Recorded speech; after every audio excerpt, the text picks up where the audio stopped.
Hey, good afternoon internet, welcome back to the channel. Sorry there's been a bit of a delay in getting some videos done, you know, life gets in the way, always saying that.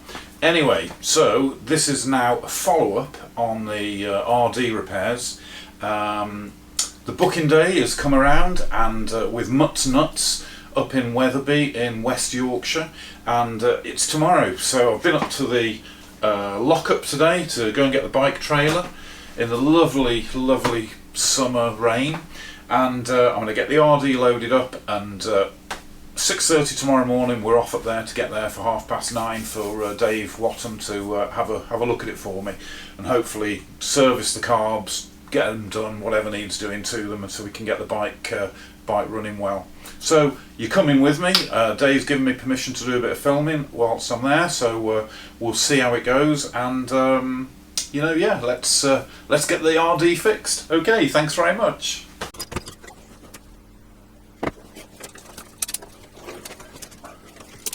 Great, well, all ready, loaded up, ready to go, so off to Wetherby tomorrow. Well, it's 6:30 AM and we're heading off to West Yorkshire to Mutts. So bike's all loaded up there, then if you can see it on the back, all good, and have got supplies, so let's go.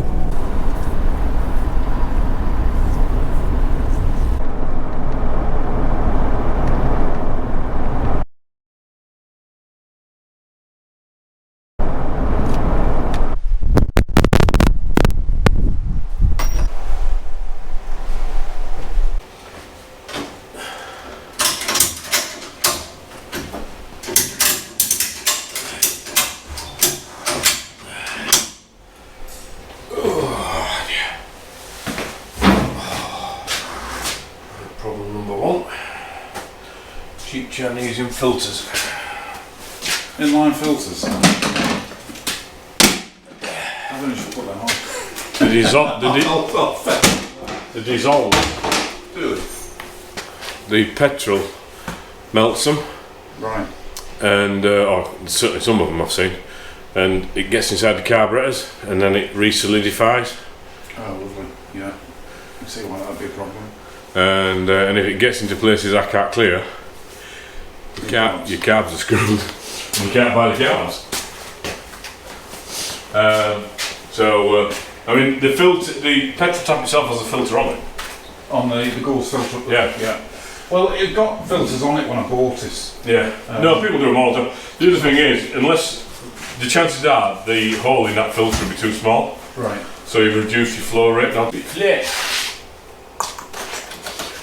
you've got the side stand on at the moment. Oh, it's bloody nightmare, isn't it? Do you know how to fix it? No. It's a little bit low, sorry. Right. They're ridiculous. Well, it's on a German model. What it is, you see this little bracket here, this little half shoe bracket, it hits this little pin at the back. Oh yeah. And that's what throws it back. So you've got a choice. You can cut that pin off, yeah, or you can take that off and put the spring straight onto the lug. Right. So easiest one is just cut that pin off. If you want, I'll give you a grand, just nip it off and that's it. Yeah, it is a pain in the ass. So the British stand doesn't have that. Right. It's just a normal spring straight onto the lug, and that's it.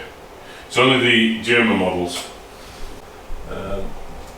So yeah, if you remind me, Sam, I'll just get the grinder and just move it off. Oh yeah, you're very low. Full compressor. Front tyre pressure, you think, what difference does it make? It actually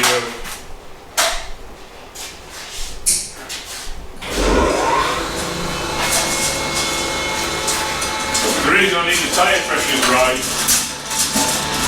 front not so important, but if the front's too soft, what happens is when I wheel it up and put it in the shop, normally when I put it in the shop the bike will stay upright. Yeah. But I don't know, I've had to hold on to it, so I know the front tyre's soft. The back tyre pressure needs to be something like right, because obviously it's going to be spinning at 100 miles an hour. So if it's too soft, it's a problem. If it's too hard, it's a problem. So it's done something like correct.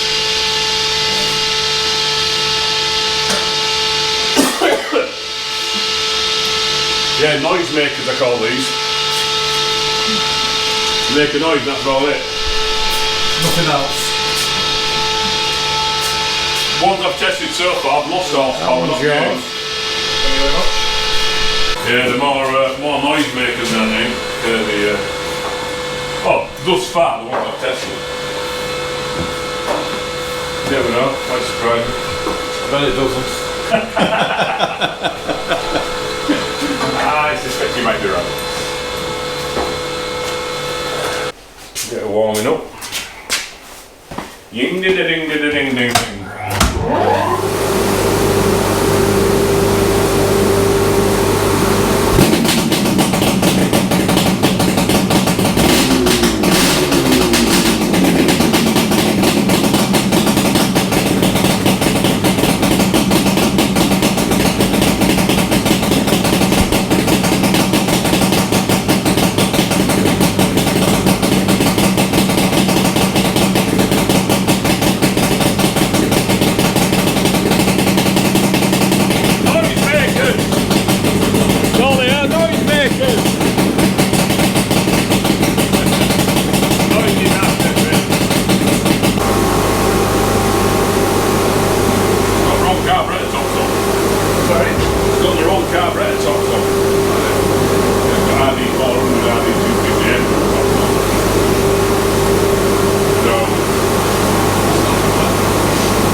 Did you put the rubber O-rings back in? Yep.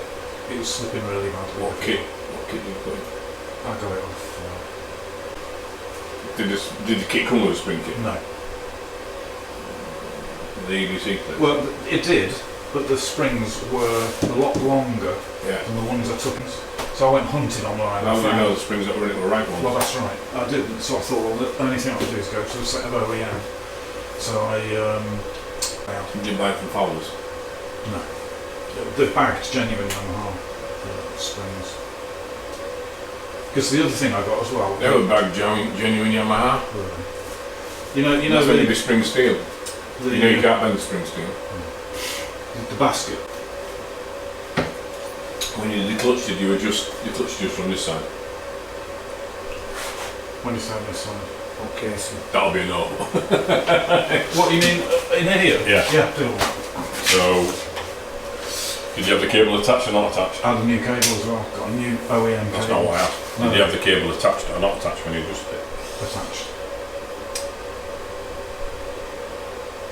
Was it fully slackened off when you Yeah. adjusted it? Right. So you adjusted it, Wound touched it in it. until I touched it in.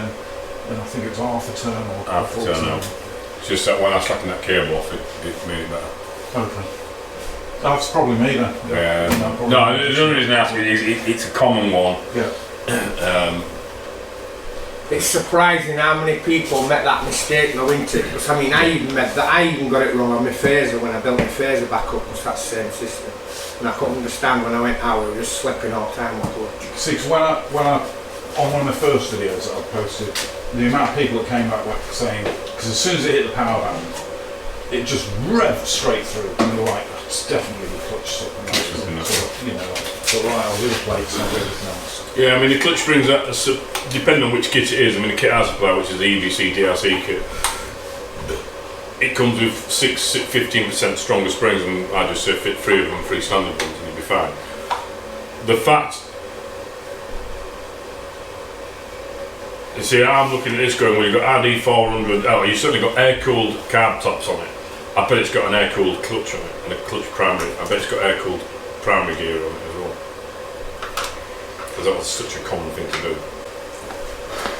I need to find a shitload of stuff. Well, it's interesting, the frame's been drilled there for some reason.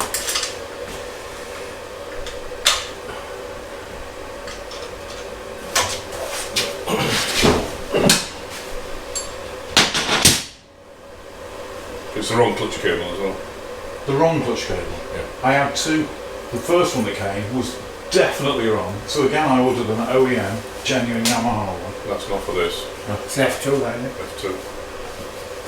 Yeah, the You run it over through there. It should come down here, down the clock, through here, under the tank and there.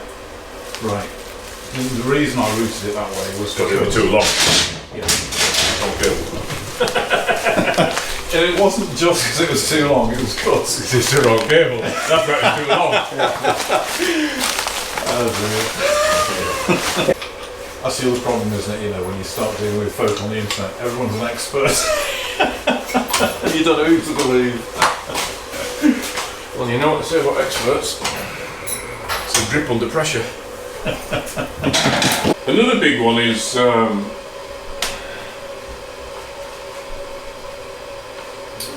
the scene here. You've got the little ladder. Yeah.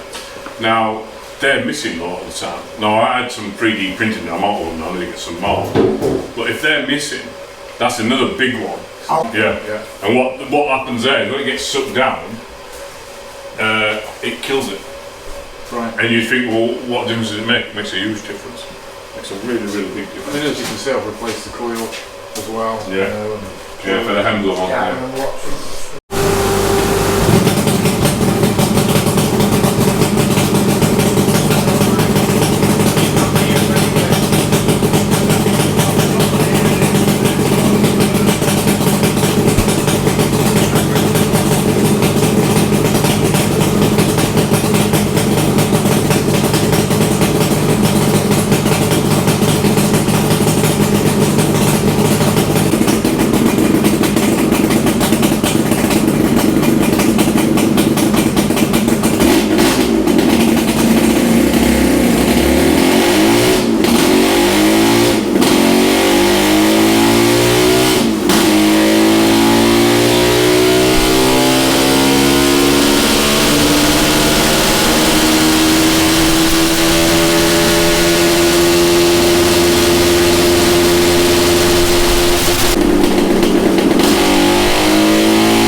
Thanks. Mine's 57. Right. What do you think? Oh, no, too rich. Okay. Even after cleaning it, it's still too rich. Yeah. I've got the carburetors off.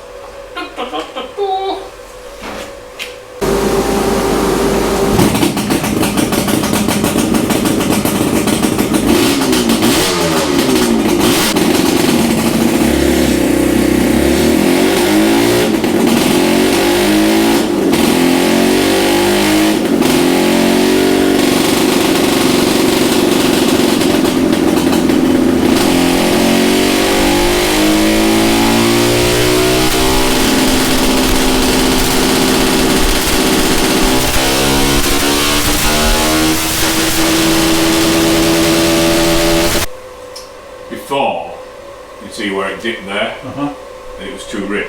Right. So I've leaned it off, and that's got rid of that. Okay. So before, when you were accelerating, you might have just felt it go, and then it went away. But when you just very, very slowly just going from 4 to 5, get to about 4, 3, 4, 4, and it goes a bit woolly, and you get to 495, clean out. Now I had one literally, say a couple of weeks ago, exactly the same, and I went through fucking everything. And I suspect yours is going to be the same. I'm going to test the windings, and I think the windings are borderline breaking down. Okay. So the resistance is a bit high, so I think the spark energy just isn't enough to burn the fuel cleanly. Because what I did there, just that last one, was I undid the airbox lid to see if it was a fuel in. Yeah. So I lifted the lid up, let more air in, went leaner, so if it was a fueling issue I'd expect to clear up. It didn't clear up, it came exactly the same. So that's where I got to with the other one, like, I think this is a stator issue. Now what I said to the guy was, look, unless it fails, I'd stop fucking live with it. Because it's an expensive exercise repairing it for not a lot of gain. It's something you can ride around, but yours isn't as bad as his was pretty bad.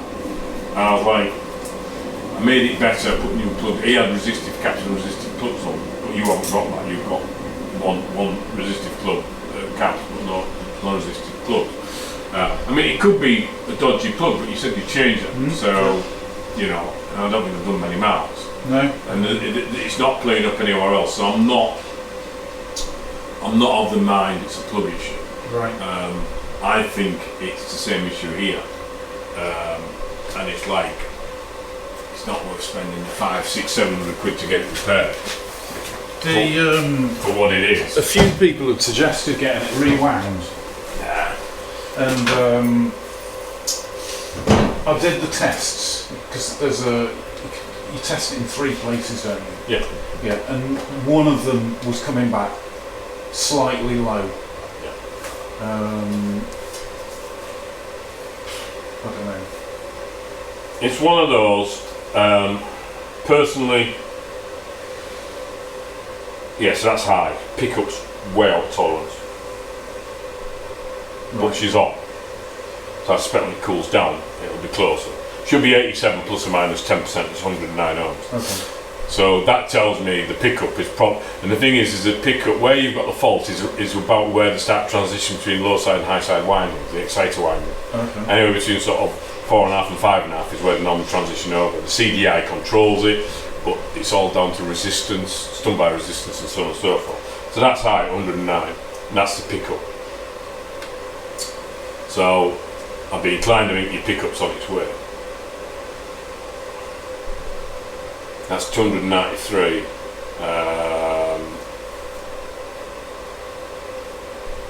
So that's intolerance. So that's plus or minus 20%. It's 273 plus or minus 20% at 20 degrees. Alright, I know it's not even 20 degrees, but yeah. So that one's out of tolerance. So that should be 5.1 and 6.8. So you've got a pickup that's out of tolerance, and you've got Which is 5.1, so that's the. But they're not causing you. It's not that it's unrideable. I think you'll find it's more rideable now. I've dropped the mains two jet sizes. Right. And I've set your floor heights. Yeah. And done that needle vault. Yeah. Well, it's like I say, it wasn't that it was unrideable. I No. just wanted to get it. Bang on. What's your opinion about these? I've been reading on some of the forums about like a complete electronic. What, the vape kits? Yeah. Yeah, they're great. But I won't say that because I sell them. Oh, okay. They are great. Oh, I'm the UK stockist for them. So, right. If you speak to vape, they'll probably just say to speak to me. Right. But they are great kits. I mean, they're 444 quid plus fitting.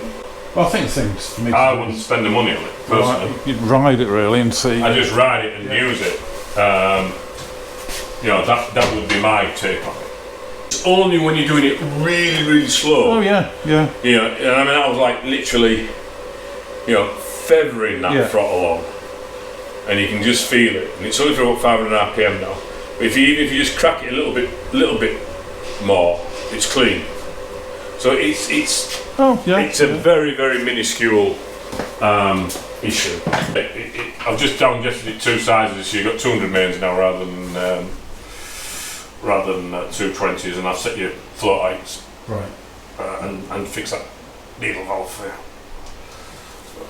And got me excess oil out. I haven't got the excess oil out. Right, power check, final run, that's it. A couple of runs, that's it. Take her off, should be done.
Hey internet, so that was the trip up to Wetherby to see Dave at Mutts, and what a day it was. Took a good while to get there, 4.5 hours. I thought it was going to be 3.5 hours, so I was a little bit late arriving, and it absolutely pissed down on the way there a number of times, so the bike's going to need a really good clean. However, how did we get on? We got on relatively well. Well, that's unfair. We got on really well. The problem is, I would say, 90% resolved. It's much better. Just had a little road test on it, as you could see, and the bike hasn't thoroughly warmed up, but it's definitely smoother. The stuttering between 4 and 5,000 RPM is much improved. If we just think about what Dave did, he changed the main jets. It was running rich. He went down 2 sizes. He also checked the needle valves and the needles themselves, because you know there was this big hoo-ha about the needles are wrong, and they're not. They're the right needles. He checked the part number, and the ones that I'd had supplied from Yambit are definitely right, so they are correct. So that's all good. He got rid of the inline fuel filters, and there was a really good reason for that. I mean, I know a number of you guys had said take those off, but I didn't realise how much they restricted the flow of fuel. And you can see that if you look at the bore of the outlet pipe on the back of the petcock, and then you look at the bore of the actual inline fuel filter, that's considerably smaller. So he said that's going to cause you problems because the float bowls won't be filling up sufficiently or quickly enough to you know, to keep a good flow of fuel into the engine. So he did it. He went into a lot of detail explaining to me about that. So what else did he do? Cleaned the air filter out. That was over oiled, my fault again. And a great way he described it to me, you know, sort of suggesting, you know, if you were to try and breathe through a cloth that was wet, you'd struggle, whereas if it was dry or a lot drier, you wouldn't. And it's the same for the engine.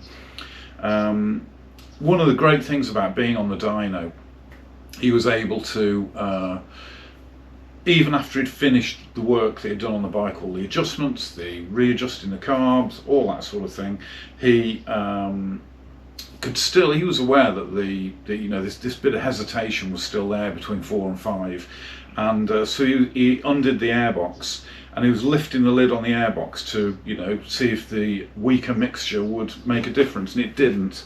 So we sort of came to the conclusion that it's probably an electrical fault, and also probably exacerbated by the fact that there might not be enough back pressure being created by these exhausts.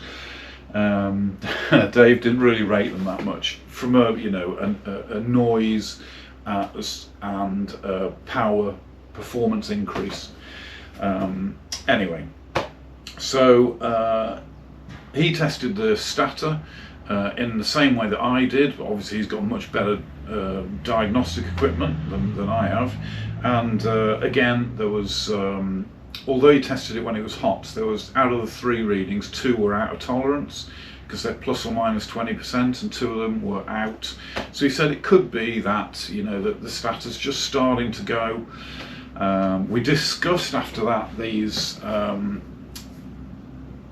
kits. I can't remember the name of them. I've got a vape in my head for some reason, but yeah, these kits, and Dave actually is a reseller for them, you know, to completely convert into electronic rather than what we have now. The flywheel's 1/3 of the size, he says, and it does make a big difference on bikes that really need it. But you know, in fairness to the guy, he said, if it was my bike, would I spend the money? No, I wouldn't. The issue that you've got isn't sufficient to warrant spending that amount of money. He said it's just a slight hesitation, you know. He said, he showed me the before and after graph on the dyno, and you could see that there was this dip in the curve, on the power curve, when we started, and he got rid of that by the time he finished with the work that he'd done. So he said, you're going to notice it's better. You definitely will notice it's better. He said, but you know, it is still there a little bit. But if it was me, I'd just run it. You know, it's never going to run like a 4-stroke as smooth as that. It's a 2-stroke, and it's 40-year-old wiring and electric. So, you know, for what it cost me, it wasn't a lot of money at all. And I'm really grateful. I mean, the guy has just got so much knowledge about the LCs. You know, he really schooled me on a lot of stuff, you know, as well as took the piss big time. But you know, it was good fun banter. So yeah, what a nice bloke. And one of his other customers was there as well, as you could see on the video. And I mean, you know, like that guy, he'd got, I think he said he'd got 10 LCs, and the one he'd taken in to Dave's that day for a bit of dyno work as well. It was a LC with a YPVS engine in it, and it looked a right old state. And I asked him, I said, well, have you bought this to do up? He went, no. He said, I've just built this from the bits I've got lying around the garage. I thought I'd make use of them. So, you know, this is how keen people are. So yeah, so he replaced the fuel line for me, adjusted the clutch up a little more, mentioned on the video about the carb tops being wrong, probably being off one of the air-cooled 400, 200s. He said it's just how people, you know, maintained them back in the day, really, sometimes. The bike seems to be a bit of a Heinz 57, a bit of a Bitzer, you know, but it's fine. I like the bike, I'm happy with it, and I'm going to live with the with this little bit of hesitation. He said, you know, the only time to really consider putting one of these electronic kits on is if it fails or if it starts getting significantly worse. He said, but for what it is, it's not bad. Now, I can't remember, let me just check on something. Okay, yeah, so what I wanted to look up there was the brake horsepower of the bikes originally. I think it's down as 47 brake horsepower, and on the dyno runs this was showing 47 brake horsepower, so you know it hasn't lost any over the years, which is really good. I'm really pleased about. I'm not going to pursue the fault, if you want to call it that, anymore. I'm just going to enjoy the bike, really, and it's not going to stop me enjoying it. You know, I could try putting the stock pipes back on and seeing if that improved it, because it was definitely, I think it was there before, but it certainly wasn't as noticeable as it is now. And these pipes are very loud, and at some point they are going to start annoying me. But you know, for now they're going to stay on. So that's it. If nothing else, though, thanks Dave, mate, for sorting out my suicide stand. He's right, you know, for such a simple fix, he just lobbed the this little nodder off the bottom of the stand bracket, and it's sorted now, and it doesn't flick up as soon as you move it. So it was worth going to Wetherby for that, if nothing else. So that's it then. Thanks very much for sticking with the little repair series on the RD350. I hope you found it enjoyable, and I hope you found the use of the dyno rolling road interesting. I found it extremely interesting, and to listen to Dave talking as well, his knowledge of the bike is just so thorough and broad. You know, it's just very interesting to listen to him talking about you know, some of the history aspects of the brand and what have you, or the model I should say, and what have you. So yeah, that's all for now on this, and I hope you've enjoyed it. Stick with me, I'll see you again real soon. Thank you, bye.